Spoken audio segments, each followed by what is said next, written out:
Preludio a la tiranía.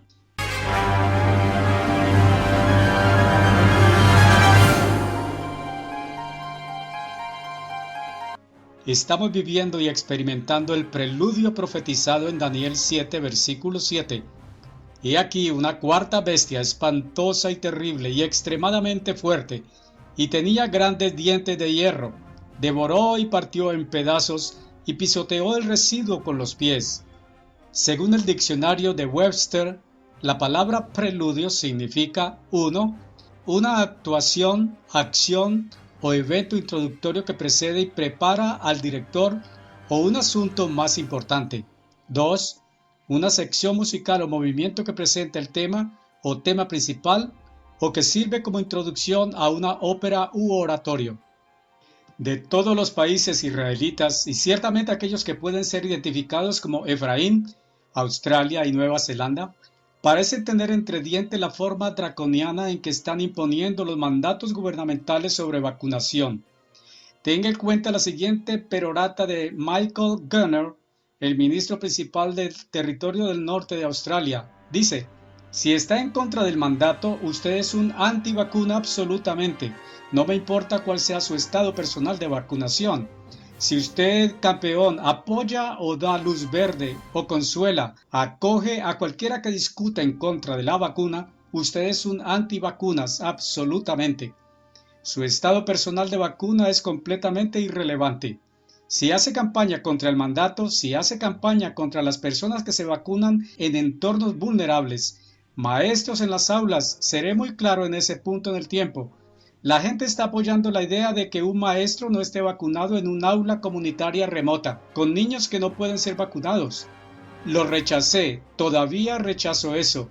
Y si estás ahí de alguna manera, forma o condición, haciendo campaña en contra de este mandato, estás absolutamente en contra de las vacunas. Si dices pro persuasión, no importa. Empuja.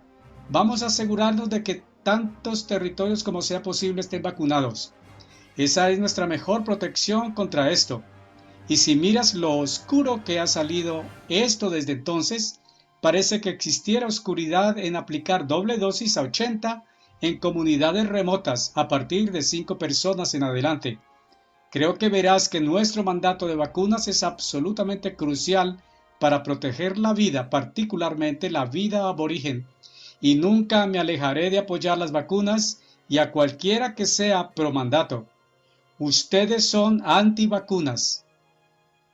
En la diatriba anterior, efectivamente está diciendo que todos los que no estén de acuerdo con él en el más mínimo grado en materia de vacunaciones deben ser contados como enemigos y presumiblemente perseguidos en consecuencia. Esta mentalidad ciega es en gran medida un preludio de lo que está profetizado venir a este mundo durante la gran tribulación, como lo expone enseguida el señor Armstrong. Ahora, la bestia de 2 cuernos es simplemente una especie de ejecutor. Hacen cumplir la marca, obligan a la obediencia y no matan a nadie. Ellos, notará usted que están ebrios con la sangre de los santos, pero no los mataron, ellos hicieron que los mataran. Simplemente los anunciaron como anatema de Cristo y el gobierno los mató, pero ellos regían el gobierno. Sermón 1982, la marca de la bestia.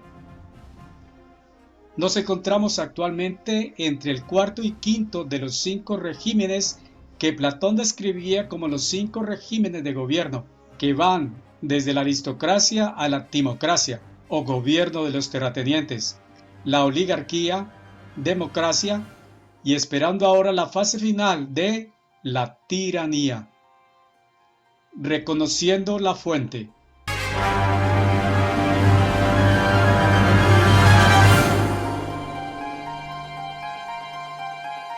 A medida que nos acercamos a este inminente tiempo de problemas, este tiempo de tiranía y opresión, nosotros en la Iglesia de Dios estamos claramente advertidos de un evento del que el mundo entero es ajeno. ¡Ay de los habitantes de la tierra y del mar! Porque el diablo ha descendido a vosotros con gran ira, porque sabe que tiene poco tiempo. Apocalipsis 12, versículo 12. Como mencionó el señor Armstrong en un sermón dado después del intento de golpe de Estado contra la Iglesia de Dios en 1979, y ahora finalmente, Apocalipsis 12:7, hubo guerra en el cielo. Eso es sobre este tiempo. Creo que eso pudo haber sucedido recientemente antes de que el gobierno del estado, el estado más grande de los Estados Unidos, intentara atacar esta misma iglesia y tratara de apoderarse de ella. Y no tuvieron éxito. De Sardis a la Odisea, sermón 24 de junio 1983. Aunque el señor Armstrong no estaba seguro de si este evento tuvo lugar o no en ese momento, una cosa está clara. Seguramente habrá tenido lugar algún tiempo antes de que comience la gran tribulación y su impacto entonces que continuará por todo el tiempo problemático hasta el regreso de Jesucristo para eliminar a Satanás por completo de la escena. Pero la pregunta es, ¿estamos reconociendo la situación actual por lo que realmente es? El preludio de lo que vendrá y, lo que es más importante, reconociendo la fuente. Porque nuestra lucha no es contra sangre y carne, sino contra los gobernantes, contra las autoridades, contra los poderes tenebrosos de este mundo y contra las fuerzas espirituales del mal en los reinos celestiales. Efesios 6, versículo 12. Aprendiendo de la historia.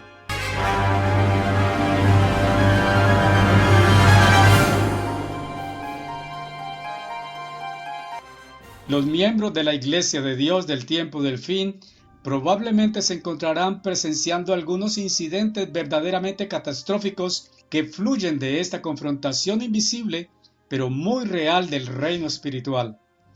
El hecho de que el señor Armstrong equiparara el posible comienzo del alboroto satánico con la toma de la administración de la Iglesia por parte del fiscal general debería hacernos sentarnos y tomar nota de lo que nosotros también deberíamos estar esperando, tener una comprensión de cómo Satanás trabaja en los seres humanos para que podamos estar en guardia. Sed sobrios y velad, porque vuestro adversario el diablo, como león rugiente, anda alrededor buscando a quien devorar. Primera de Pedro 5, versículo 8. Entonces, examinemos brevemente la toma de posesión del fiscal general como nuestro ejemplo inicial y observemos cuidadosamente un punto clave. Cómo no solo aquellos fuera de la iglesia fueron afectados, sino también los que estaban al interior de la iglesia. Sí, el fiscal general se dejó llevar por el caso, al igual que sus diputados y otros que lo acompañaban. Pero el caso en sí surgió por primera vez en las mentes de ministros y miembros descontentos que fueron influenciados por pensamientos, sentimientos y estados de ánimo sediciosos cargados de emoción. ¿Y de qué fuimos testigos durante la apostasía? Venía de dentro y de arriba. ¿Y qué estamos viendo en los gobiernos de todo el mundo en este momento? ¿No son los duros mandatos? Viene desde dentro y desde arriba. Los gobiernos se están volviendo contra su propia gente hasta el punto de tener a los no vacunados por cualquier causa en una situación de encierro e incluso están construyendo campos de internamiento para albergar a aquellos que se niegan a seguir sus programas de vacunación, que ahora se extienden a golpes de refuerzo regulares. Las protestas pacíficas y las marchas contra los mandatos a veces se han convertido en peleas a puñetazos o peor aún, con la fuerza policial volviéndose brutalmente contra sus propios ciudadanos. Incapaz o indispuesto a pagar una multa por causa de haber participado en una protesta, entonces pueden cerrarle su cuenta bancaria, lo que posiblemente lo obligará a cerrar su negocio. Cristo nos ha advertido que tal división e incluso odio dentro de las familias es tristemente parte del escenario del tiempo del fin al que nos estamos moviendo, donde el hermano entregará al hermano hasta la muerte, y el padre al hijo, y los hijos se levantarán contra sus padres y harán que los maten. Marcos 13, versículo 11. En el pasado esto podría haber parecido demasiado descabellado para ser verdad, pero en este preludio que estamos viviendo, todo el tema de pro o antivacunación ha dividido a las familias por la mitad, como se informó en el Washington Post la semana pasada, que dice: Con el Día de Acción de Gracias acercándose, las infecciones son altas o en un aumento en muchas partes del país y las vacunas ahora ampliamente disponibles para los niños. Las brechas familiares sobre el estado de inmunización están alcanzando nuevos niveles de rencor e intensidad. La cosa a la que todos necesitamos mantenernos completamente alertas es a la fuente satánica de tales acciones. Y como tales presiones divisorias parecen destinadas a aumentar dramáticamente cuando nos acercamos a los profetizados tiempos peligrosos ante nosotros, según 2 de Timoteo 3, versículo 1 al 5. Poder del aire.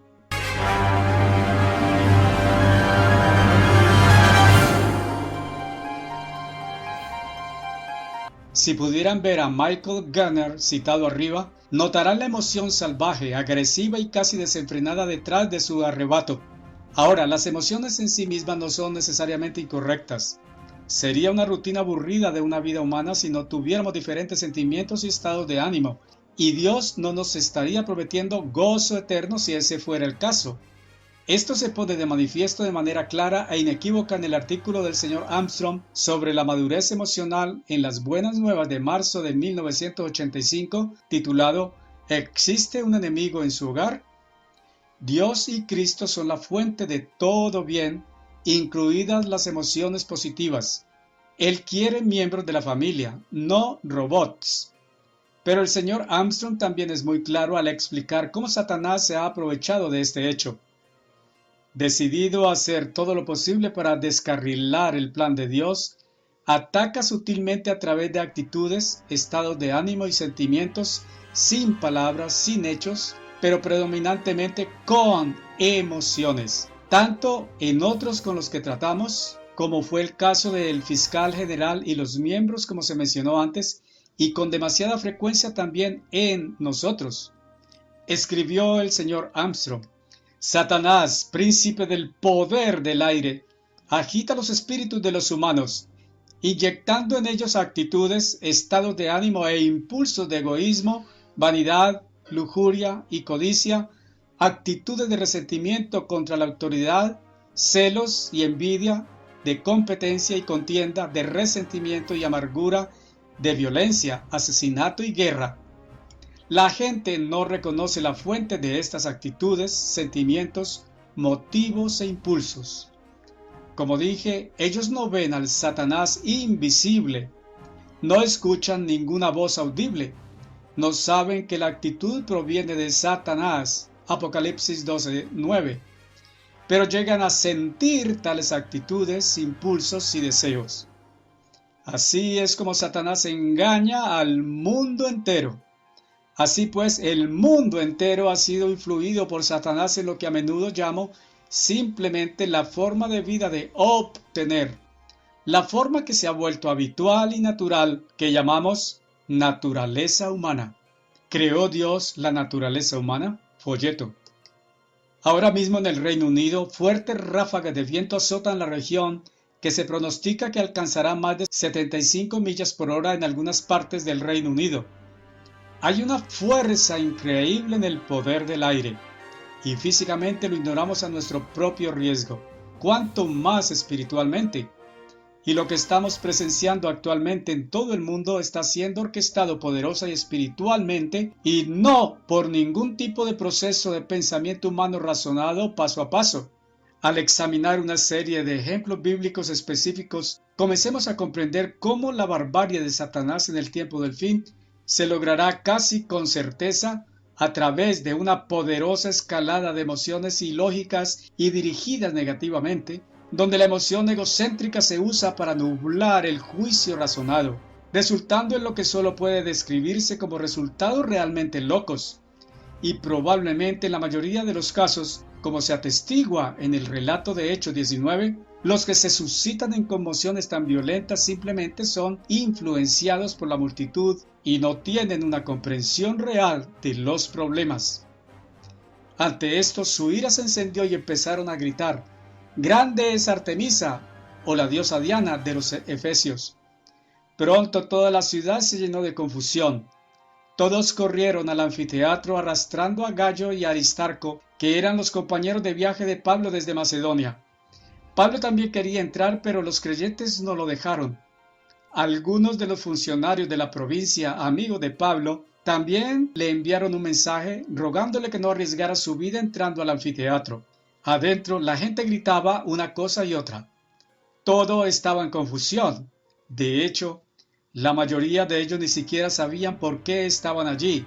Hechos 19, versículos 28 a 32. La rebelión de Satanás.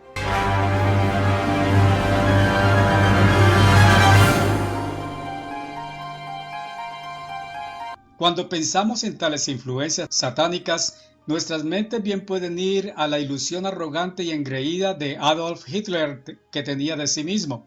Ciertamente, el estado de ánimo visto dentro de Hitler sin duda provino de una fuente satánica, incluso hasta el punto de la posesión total en su caso, lo que provocó el asesinato de muchos millones de personas. Entonces lo que podríamos estar presenciando en Hitler es el estado de ánimo del mismo Satanás, el mismo estado de ánimo que cambió su mismo nombre de Lucifer o portador de luz a Satanás, adversario o enemigo.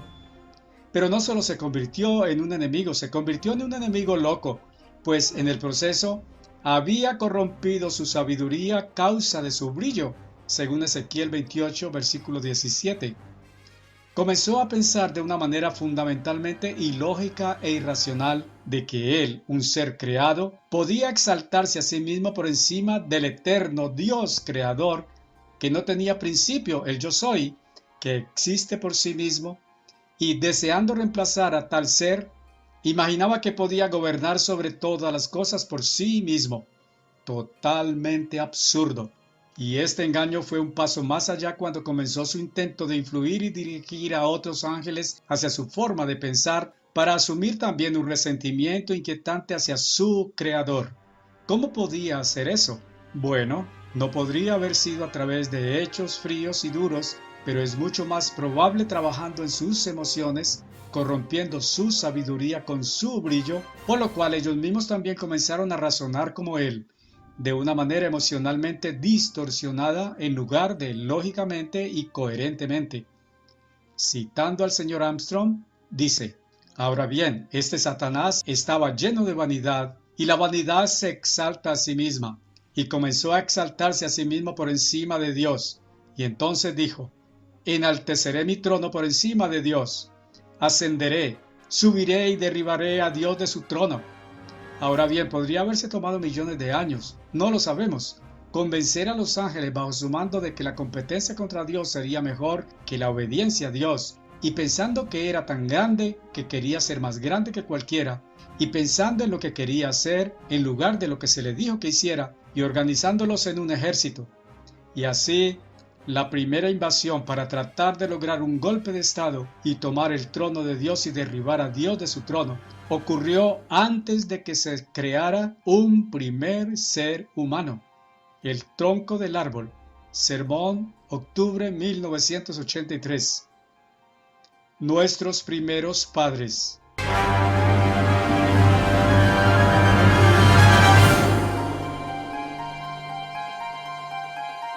Una vez que los seres humanos fueron creados, Satanás no tardó en generar esa misma forma de pensar también en sus mentes. Y una vez más, el atractivo no era una verdad basada en la lógica, sino que estaba impulsado predominantemente por los mismos impulsos emocionales de egoísmo, competencia, resentimiento, vanidad, lujuria y codicia. Básicamente, un deseo de poder. Este relato de la manzana de Adán, significando que fue un pedazo de manzana atorado en la garganta de Adán como recuerdo de la causa de su pecado en Génesis 3, es infame. Pero ¿cuántas personas comprenden la lección vital que implica?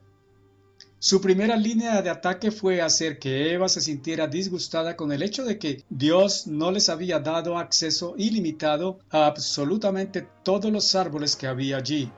Él está ocultando algo. ¿Es eso justo? Y luego el resentimiento, con el concepto de que Dios, según Satanás, había mentido con respecto a la muerte. Ya eres inmortal. ¡Qué injusticia!, pensó. Esto fue seguido rápidamente por la vanidad de imaginarse a sí misma como un Dios con conocimiento interno, aumentando una imagen de sí misma. A partir de ahí fue pura codicia en todas sus facetas, lo que condujo al eventual hecho de hurto. Pero observe cuidadosamente los sentimientos, no los hechos que Satanás usó para suprimir cualquier proceso de razonamiento lógico al que Eva pudiera haber recurrido. Y no hay duda de que la misma técnica básica se usará cada vez más a medida que el presente preludio se transforme en la tiranía profetizada en Daniel y Apocalipsis. Saúl y Jonatán.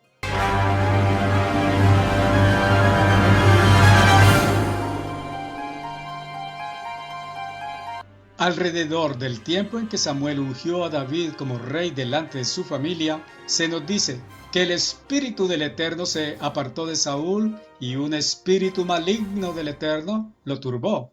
Primera de Samuel 16, versículo 14. En otras palabras, cuando Saúl apagó el espíritu que se le había dado desde el momento de su unción, el espíritu de Dios se fue alejando progresivamente de él y finalmente lo dejó abierto a la influencia satánica. El vacío resultante se llenó inevitablemente, y podemos ver la irracionalidad que luego pasó a primer plano cuando consideramos el relato del desacuerdo de Jonatán con su padre sobre David. Saúl hirvió de rabia contra Jonatán. «Estúpido hijo de ramera», le maldijo. «¿Crees que no sé que quieres que él sea rey en tu lugar, avergonzándote a ti y a tu madre? Mientras ese hijo de Isaí esté vivo, nunca serás rey. Ahora ve a buscarlo para que pueda matarlo». «¿Pero por qué debería ser ejecutado?», Jonatán le preguntó a su padre. «¿Qué ha hecho?». Entonces Saúl arrojó su lanza a Jonatán con la intención de matarlo. Así que al fin Jonatán se dio cuenta de que su padre estaba realmente decidido a matar a David. Primera de Samuel 20, versículos 30 a 33. Al leer el relato anterior, observe con mucho cuidado la atmósfera cargada de emociones y la increíble falta de lógica en nombre del rey Saúl, habiendo condenado a Jonatán por ponerse del lado de David porque pondría en peligro la sucesión de Jonatán al trono. La reacción inmediata de Saúl al ser cuestionado sobre qué mal había hecho David fue un intento de matarlo, a su propio hijo. Un acto tonto que, si hubiera tenido éxito, seguramente le habría negado a Jonatán un reinado futuro. Pero esta es la única forma en que Satanás y sus demonios pueden operar sin verdad, por tanto sin lógica, logrando en lugar influir a través de impulsos emocionales como el egoísmo, la amargura, la vanidad, los celos, la competitividad, el resentimiento, la lujuria y la codicia. Y estas emociones negativas pueden traer resultados terribles. En 1 Samuel 22 podemos leer cómo el odio ilógico de Saúl hacia David provocó no solo el asesinato de 85 sacerdotes, sino la destrucción total de toda la ciudad de Nob, hombres, mujeres, niños y ganado. Un acto despreciable, escaso de hechos, pero muy cargado de emoción. No es de extrañar que se nos advierta que estemos en guardia contra la amargura y la malicia. Efesios 4, versículo 31, Hebreos 12, versículo 5. La gran diferencia de David.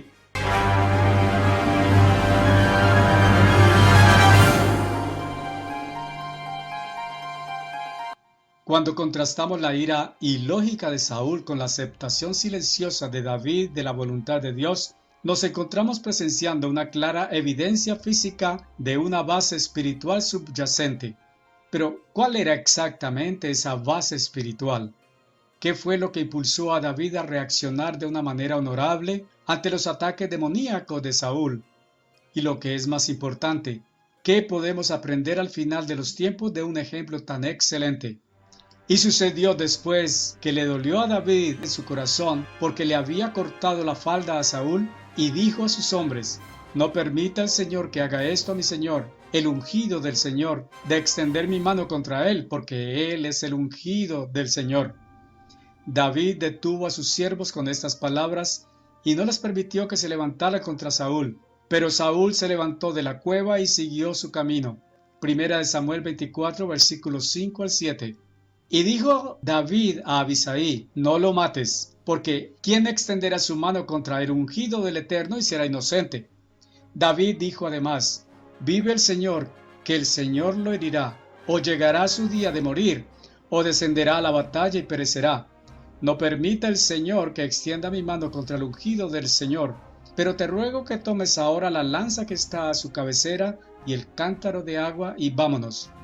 Primera de Samuel 26, versículos 9 al 11. Cuando David inicialmente huyó para salvar su vida de Saúl, deliberadamente se dirigió a Samuel, el hombre de Dios que lo ungió cuando era adolescente. Primera de Samuel 19:18. Pasando algún tiempo juntos en Nayot, es factible concluir que Samuel habría instruido a David como futuro rey de Israel a escribir una copia de la ley de Dios para poder leerla diariamente y ponerla en práctica en su vida, como se indica en Deuteronomio 17. Es obvio al leer los salmos que compuso y particularmente el Salmo 119 que David realmente leyó y meditó en la ley de Dios, su Torá, su camino. Al hacerlo, habría notado el pasaje de Éxodo que dice: no insultarás a los valientes ni maldecirás al gobernante de tu pueblo. Éxodo 22, versículo 28.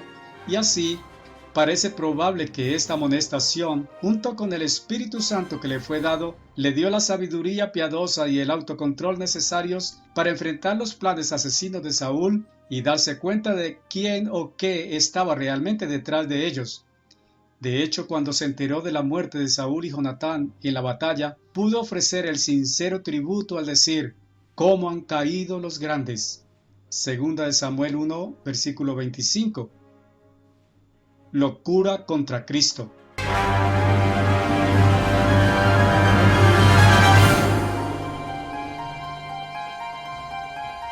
Cuando examinamos el ejemplo de lo que sucedió a Jesucristo al final de su vida humana, la locura emocional de la transgresión de Satanás se puede ver en crudo.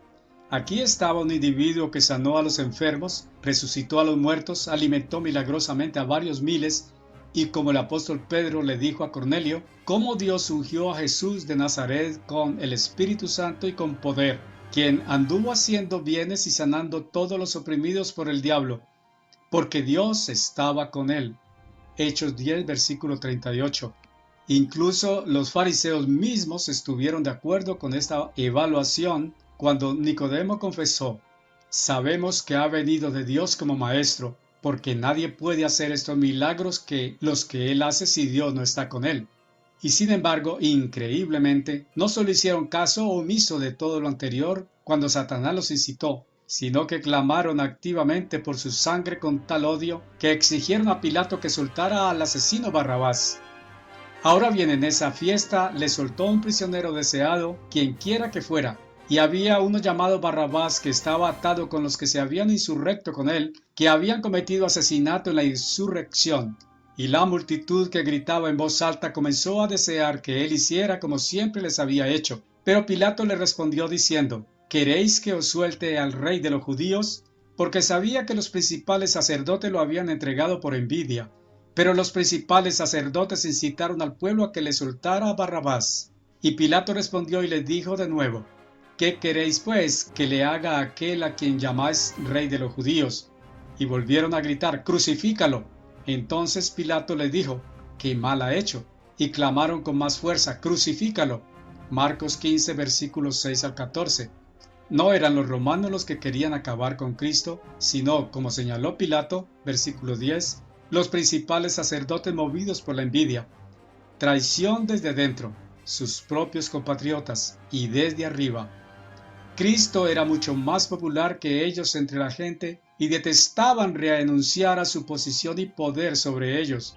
Mateo 23, versículos 6 y 7. Pero lo principal a notar es la falta de lógica, la locura emocional de todo el proceso. Sin duda, muchas de estas personas que estaban clamando crucifícalo eran las mismas personas 40 días después que recobraron el sentido el día de Pentecostés. Pero en el momento del juicio de Cristo, Satanás pudo incitarlos contra toda razón y condenarlo a muerte. Violencia del tiempo del fin.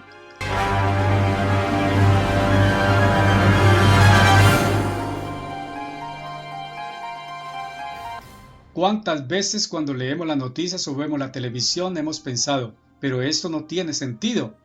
Y eso no debería sorprendernos porque para que el dador de luz se convirtiera en el enemigo y calumniador, está claro que sus razonamientos tampoco tenían sentido.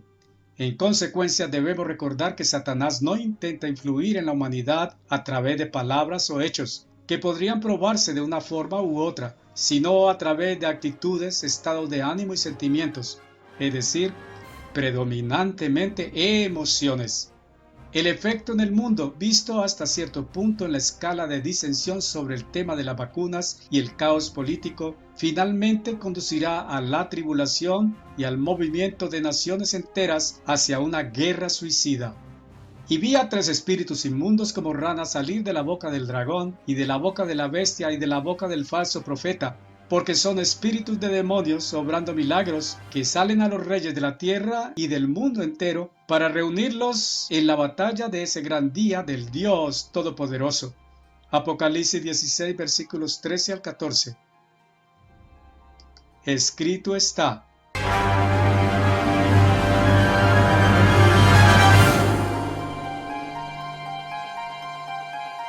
Al encontrarnos en un momento en el que está profetizado que Satanás redoblará sus esfuerzos contra el pueblo de Dios y el plan maestro de Dios, todos haríamos bien en notar cómo lo ha hecho en el pasado y, lo que es más importante, cómo lograr contrarrestarlo. Cuando Jesucristo enfrentó su batalla directa con Satanás al comienzo de su ministerio, respondió a cada prueba que le fue lanzada diciendo: escrito está, y citando un principio claro que se encuentra en las Escrituras que se aplicaba específicamente a la prueba presente. Aunque este parece haber sido un encuentro cara a cara en lugar de la transmisión espiritual en la que nos encontramos inmersos, el principio de usar la palabra de Dios en ambos casos como la espada del Espíritu permanece entero, según Efesios 6:17.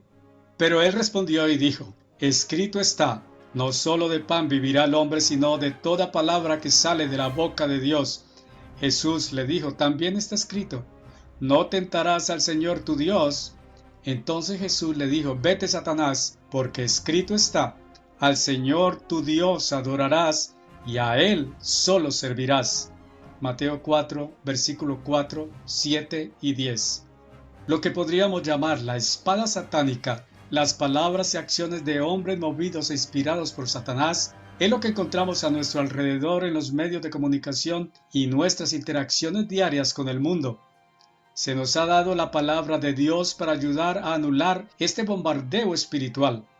Así como a los reyes de Israel en la antigüedad se les dijo que leyeran en él, o sea, en el rollo, todos los días de su vida, para que aprendieran a temer al Señor su Dios, a guardar todas las palabras de esta ley y estos estatutos para cumplirlos. Deuteronomio 17, versículo 19.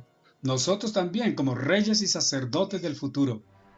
El estudio diario de la Biblia, por lo cual los pasajes apropiados vienen a la mente fácilmente como lo hicieron con Cristo, parece ser una gran parte de la respuesta, pues nuestras primeras respuestas deberían estar de acuerdo con el camino de Dios piadosamente.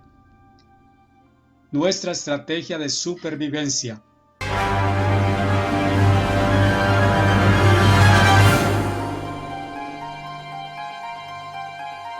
Hace poco más de 2 años no teníamos un concepto del tipo del mundo en el que vivimos ahora. La imposición de máscaras, vacunas, tests de flujos nasales y pasaporte de vacunas para llevar una vida a medio camino normal. Probablemente nos hubiéramos burlado de la sola idea. Lamentablemente estamos siendo testigos del preludio precursor de la gran tribulación, y es inquietante saber que las cosas empeorarán mucho antes que mejorar. No estamos seguros de cómo se implementará la marca de la bestia, pero se nos dice: aquí hay sabiduría.